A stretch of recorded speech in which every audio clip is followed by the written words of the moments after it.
There are only two types of people in this world: those who create opportunities and those who make excuses for why they can't. The excuse makers have turned waiting into an art form. They have sophisticated reasons why now isn't the right time, why they need more education, more money, more experience, more everything before they can begin. Meanwhile, the opportunity creators are building empires with pocket change, starting businesses from kitchen tables, and changing their lives with whatever they have in their hands right this sec. The harsh reality is that your excuses, no matter how logical they sound, are keeping you exactly where you are, while less qualified people lap you on the track of life. Every single morning across this planet, millions of alarm clocks go off. Millions of people roll out of bed, shuffle to the bathroom, look in the mirror, and think the exact same thought they had yesterday. Tomorrow I'll start that business. Tomorrow I'll make that call. Tomorrow I'll take that first step toward my dreams. But here's what nobody wants to tell you. Tomorrow never comes. It's always today and today. Most people are waiting for the perfect moment, waiting for more money, waiting for more time, waiting for more confidence, waiting for the stars to align in some magical way that will make success easy and guaranteed. This is the most dangerous lie you can tell yourself. The perfect moment is a myth. It's a story we tell ourselves to avoid the discomfort of action. It's fear dressed up in fancy clothes, pretending to be wisdom. And while you're sitting there, waiting for conditions to be just right, life is passing you by. Opportunities are walking past your door. Other people are taking action with far less than what you have right now. Let me share something with you that will change everything. The perfect moment doesn't exist because perfection itself doesn't exist. Every successful person you admire, every business that thrives, every achievement that inspires you, they all started in imperfect conditions.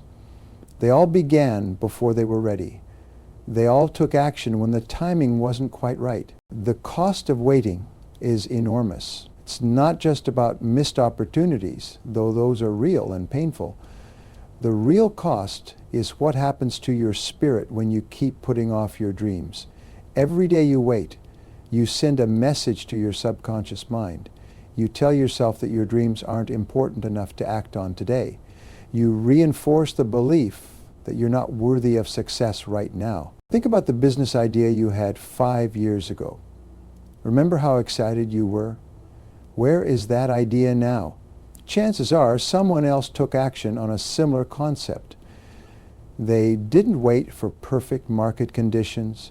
They didn't wait until they had all the answers. They started with what they had, learned as they went, and built something real while you were still planning. Consider the relationship you wanted to pursue, the career change you dreamed about, the skill you wanted to learn, the book you wanted to write.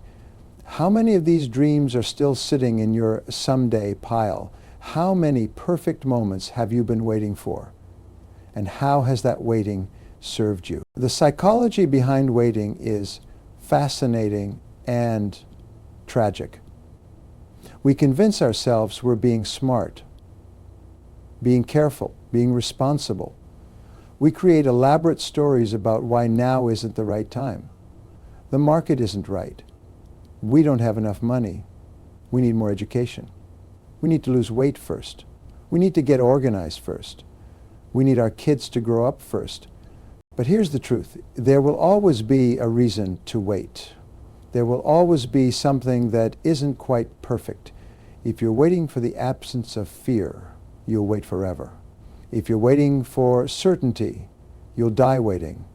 If you're waiting for more time, more money, or more confidence, you're waiting for things that come from action, not from waiting. The perfect moment is a myth because every moment has imperfections. Every successful action was taken in the presence of doubt, fear, and incomplete information. The entrepreneur who starts a business doesn't have all the answers. The artist who creates doesn't wait for perfect inspiration. The athlete who competes doesn't wait until they're guaranteed to win. They understand a fundamental truth that waiting people never grasp. Action creates clarity. Movement creates momentum. Starting creates the very conditions that waiting people think they need before they start. When you wait for the perfect moment, you're essentially saying that you need life to change before you can change your life. You're putting your power in the hands of external circumstances. You're making your dreams dependent on conditions that may never align the way you want them to. But when you choose to create your moment instead of waiting for it, everything shifts. You take back control. You stop being a victim of circumstances and start being the creator of your experience. You stop asking life for permission and start taking action that demands life respond to you. The waiting trap is seductive because it feels safe. It protects you from failure, rejection, and disappointment. But it also protects you from success, growth, and fulfillment. It keeps you in the comfortable prison of your current circumstances while your dreams fade a little more each day. Most people spend their entire lives in this trap. They become professional waiters, not the kind that serve food, but the kind that serve time to the gods of someday and if only and when the time is right. They develop sophisticated strategies for delay. They become experts at finding reasons why today isn't the day. But you don't have to be most people. You can choose to break free from the waiting trap right now. Not tomorrow, not next week, not when conditions improve. Right now. The moment you decide to stop waiting and start creating is the moment your real life begins. It's the moment you stop being a spectator in your own existence and start being the star of your own story. It's the moment you realize that the perfect moment isn't something that happens to you. It's something you make happen. Your dreams are not requests you submit to the universe, hoping for approval. They're declarations you make to yourself about who you're becoming and what you're building. And declarations require action, not patience. They require courage, not comfort. They require you to create the moment instead of waiting for it to find you. The waiting ends now. The creating begins today. The perfect moment is whatever moment you decide to take action. Because action itself makes any moment perfect for beginning. Once you understand that waiting is a trap, the next question becomes clear. How do you escape it? How do you shift from being someone who waits for opportunities to someone who creates them? The answer lies in developing what I call the creation mindset. The creation mindset is fundamentally different from the waiting mindset, where waiting asks, what if I fail? Creation asks, what if I succeed? Where waiting says, I need more time, creation says, I use the time I have. Where waiting demands guarantees, creation embraces uncertainty as the price of progress. This shift in thinking changes everything. When you adopt the creation mindset, you stop seeing obstacles as reasons to quit and start seeing them as problems to solve. You stop viewing limitations as permanent barriers and start viewing them as temporary challenges. You stop asking why things are hard and start asking how you can make them easier. The power of action cannot be overstated. Action is like a key that unlocks doors you didn't even know existed when you take action, especially when you don't feel ready. Something magical happens. The world responds. Resources appear. People show up to help. Opportunities present themselves. Solutions emerge. But none of this happens when you're sitting still, planning and preparing and waiting for perfect conditions. It only happens when you're in motion. Motion creates momentum, and momentum creates miracles. Let me tell you about Rebecca, a woman who understood this principle better than most. For 3 years, Rebecca dreamed of opening her own restaurant. She had recipes passed down from her grandmother, a clear vision of the atmosphere she wanted to create, and genuine passion for bringing people together over food. But Rebecca kept waiting. She waited to save more money. The initial amount she thought she needed kept growing. She waited to find the perfect location. Every space had something wrong with it. She waited to complete a business course, then another course, then another. Meanwhile, she worked at a job she hated, serving someone else's dream instead of building her own. One day, Rebecca's neighbor mentioned that a small space in their local strip mall was available for rent. It wasn't in the trendy part of town. It didn't have the big windows she'd imagined. The kitchen was smaller than ideal. But something inside her said, now, instead of waiting for more money. Rebecca started with what she had. Instead of the full restaurant concept, she began with a small cafe, serving lunch only. Instead of perfect equipment, she bought used appliances and refurbished them herself. Instead of hiring staff, she worked alone initially. Within 6 months, Rebecca's little cafe had a loyal following. The limited menu meant she could perfect each dish. The intimate space created the warm atmosphere she'd dreamed of. The constraints she initially saw as problems became the very features that made her business unique and successful. 2 years later, Rebecca expanded to the space next door. She now employs 12 people and has a waiting list for her weekend dinners. But none of this would have happened if she'd kept waiting for the perfect moment to arrive. This brings us to what I call the 80% rule. If you have 80% of what you think you need to start, that's enough. You don't need 100% certainty, 100% of the resources, or 100% of the skills. You need enough to begin, and the rest will develop as you go. The 80% rule works because action teaches you things that planning never can. When Rebecca finally opened her cafe, she learned more about running a restaurant in 1 month than she had in 3 years of research and courses. She discovered what customers actually wanted, not what she thought they wanted. She found solutions to problems she never knew existed. She built relationships that became crucial to her success. This is how confidence really works. Most people think confidence comes first, then action follows. They believe they need to feel ready before they can perform. But that's backwards. Confidence comes from competence. And competence comes from taking action, even when you don't feel confident. Every time Rebecca successfully handled a difficult customer, her confidence grew. Every time she created a dish that people loved, her belief in herself strengthened. Every problem she solved made her more certain she could handle the next challenge. Action created competence. Competence created confidence. And confidence created more action. Building this creation mindset requires you to change the questions you ask yourself. Instead of, am I ready? Ask, how can I get ready by doing?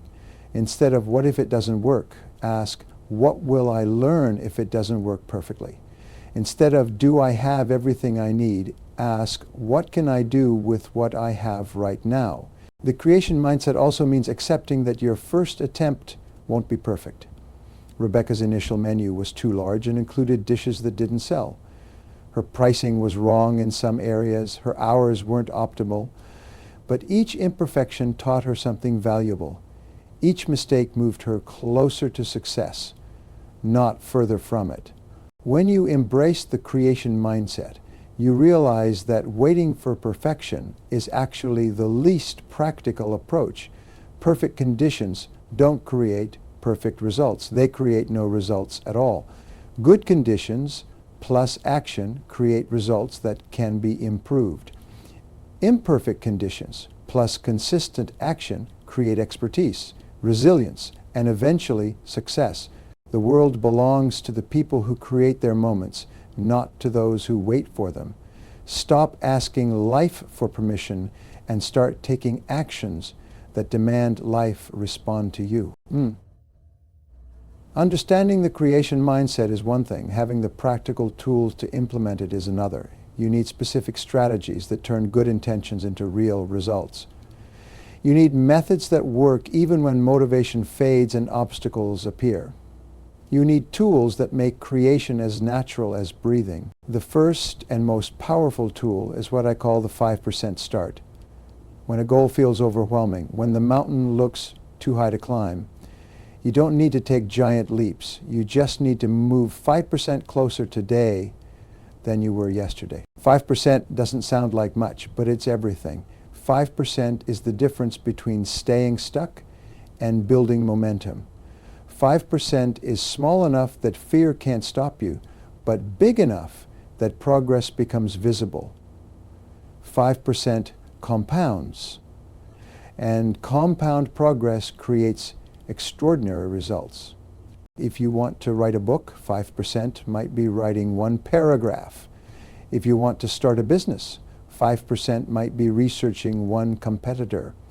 If you want to get in shape, 5% might be doing 10 push-ups. The beauty of 5% is that it's always achievable, but it's never insignificant. Let me tell you about Thomas, a man who transformed his entire life using this principle. Thomas was 50 pounds overweight, working a job that drained his energy, and feeling like his best years were behind him. The idea of getting healthy seemed impossible. Joining a gym felt intimidating. Completely changing his diet felt overwhelming. So Thomas started with 5%. On day one, he walked to the end of his street and back. That's it. No gym membership, no complex workout routine, no dramatic lifestyle change, just a 5-minute walk that represented 5% movement toward better health. Day 2, he walked a little further. Day 3, he added one healthy meal to his otherwise unchanged diet. Day 4, he walked and drank one extra glass of water each day. Thomas found his 5%. Some days it was physical activity. Some days it was better food choices. Some days it was going to bed 30 minutes earlier. The remarkable thing about Thomas's approach was that it never felt difficult. 5% never triggered his resistance.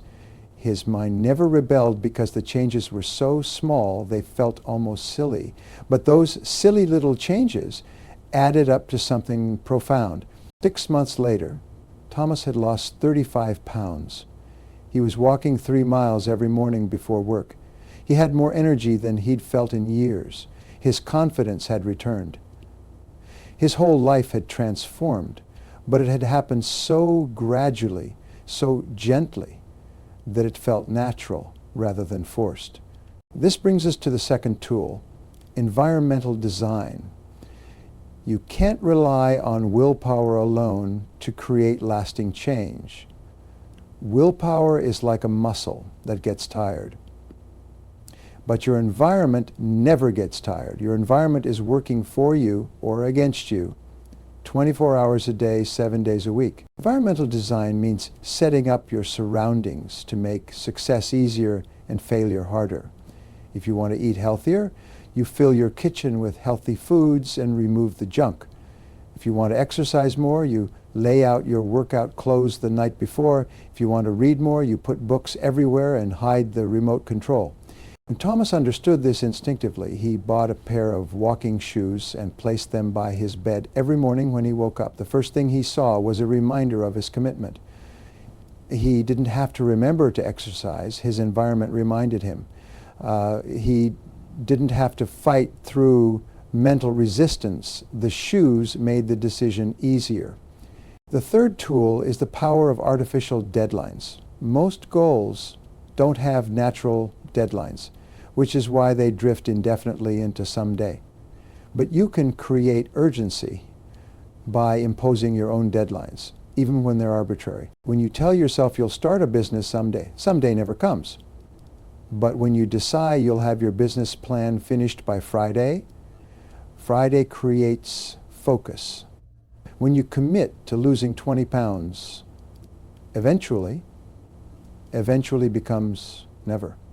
But when you sign up for a 5K race happening in 3 months, those 3 months become a countdown that drives daily action Deadlines work because they activate a psychological principle called Parkinson's law.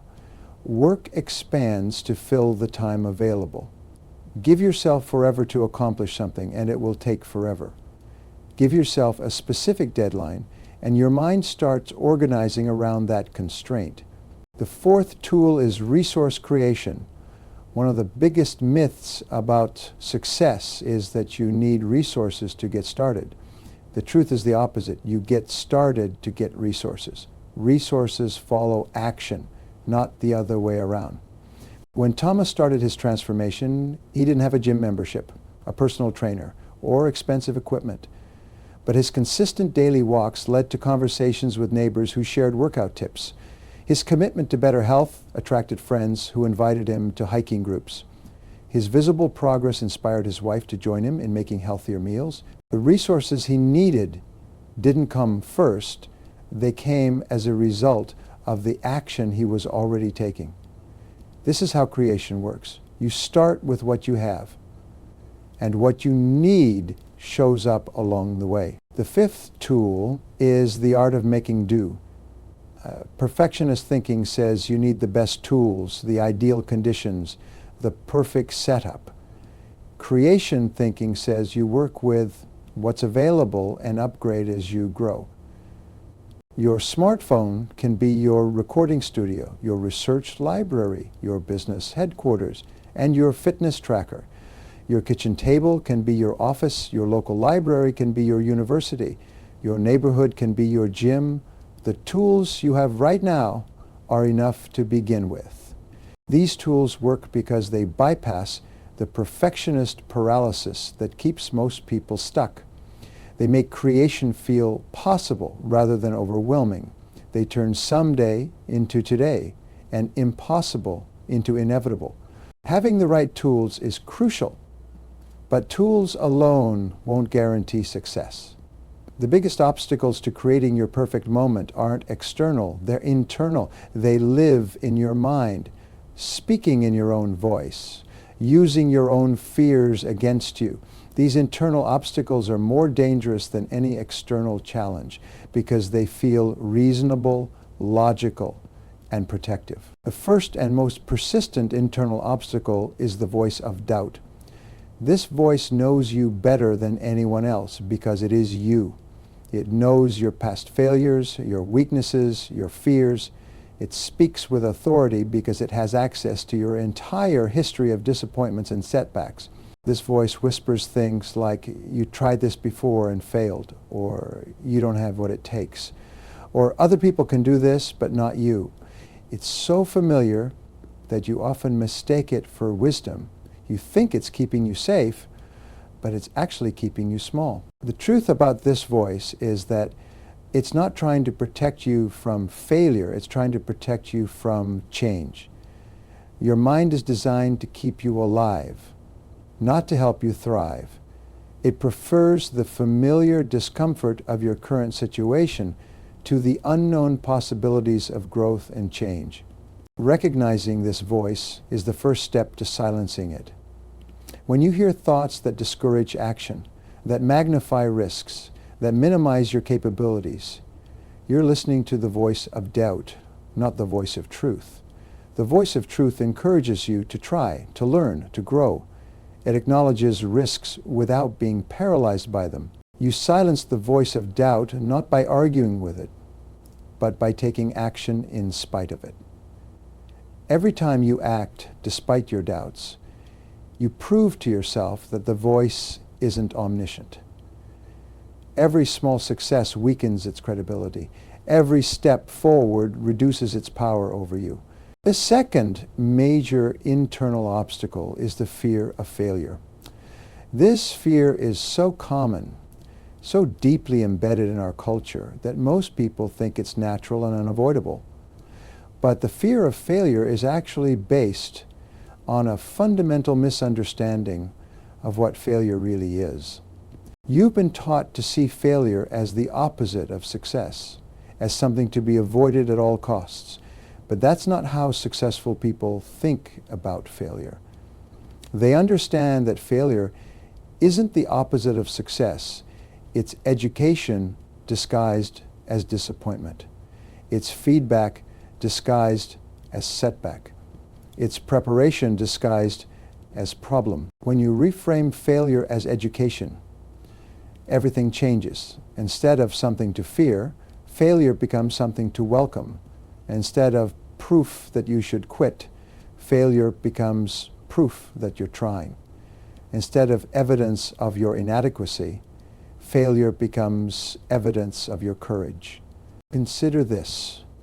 Every successful person you admire has failed more times than unsuccessful people have even tried. They haven't succeeded in spite of their failures. They've succeeded because of their failures. Each failure taught them something valuable, eliminated one approach that doesn't work, and moved them closer to finding the approach that does. The third internal obstacle is analysis paralysis, the tendency to think about something so much that you never actually do it. This is procrastination dressed up as productivity. It feels like progress because your mind is active, but it's actually a sophisticated form of avoidance. Analysis paralysis happens when you convince yourself that you need more information before you can act.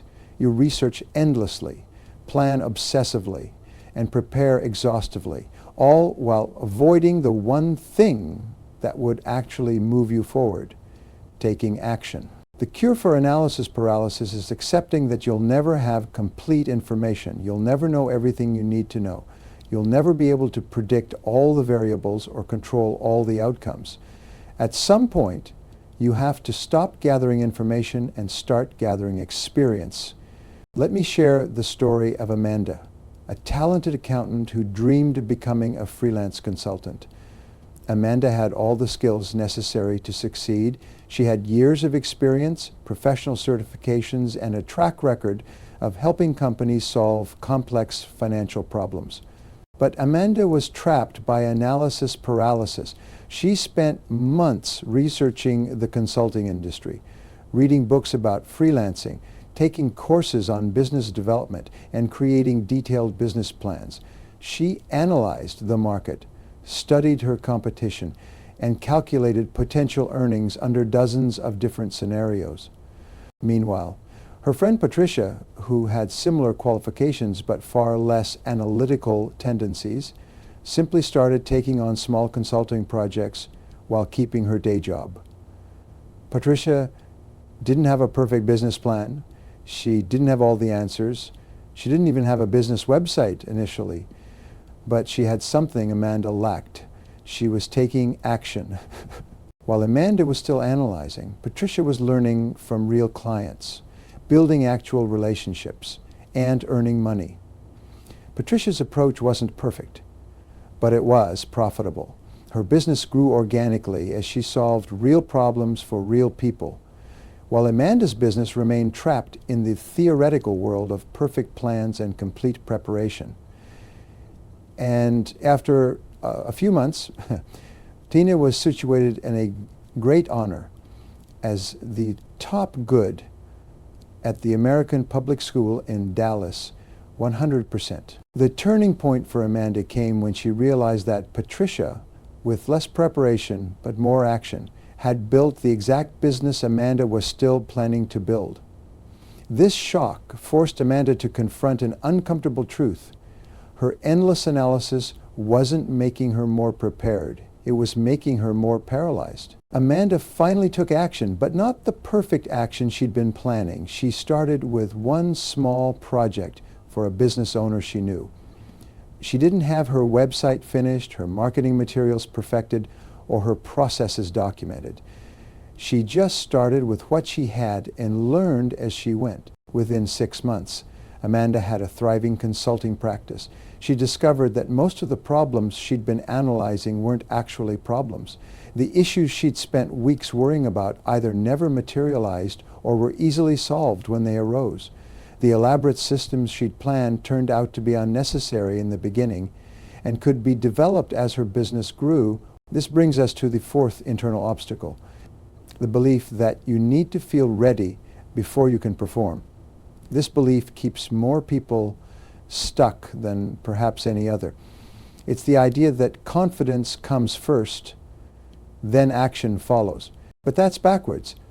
Action comes first, then confidence follows. You don't wait to feel brave before you act bravely. You act bravely and then feel brave. You don't wait to feel confident before you perform confidently. You perform despite your lack of confidence and develop confidence through performance. Every expert was once a beginner. Every professional was once an amateur. Every confident person was once uncertain.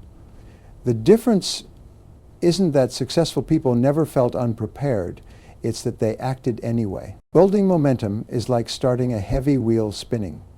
The initial push requires enormous effort and produces barely visible movement. The second push is still difficult. The third push is hard. But each push makes the next push slightly easier. Eventually, the wheel begins to turn on its own, requiring only occasional touches to keep it spinning. This is exactly how momentum works in your life. The first action is the hardest. It requires you to overcome inertia, doubt, and fear simultaneously. But that first action, no matter how small, proves to your mind that action is possible. The second action is slightly easier because you have evidence that you can act despite uncertainty. Each action builds on the previous one, creating a chain of proof that you are someone who creates rather than waits. Each small success increases your belief in future successes. Each problem solved increases your confidence in your problem-solving abilities. Each obstacle overcome, the courage to begin isn't about the absence of fear, it's about action in the presence of fear. It's about starting badly rather than not starting at all. It's about choosing the discomfort of growth over the discomfort of staying stuck. Your internal obstacles are not permanent features of your personality. They're temporary barriers that dissolve when exposed to consistent action. Stop negotiating with doubt. Stop fearing failure. Stop analyzing endlessly. And stop waiting to feel ready. Start creating your perfect moment right now. With everything imperfect about your current situation,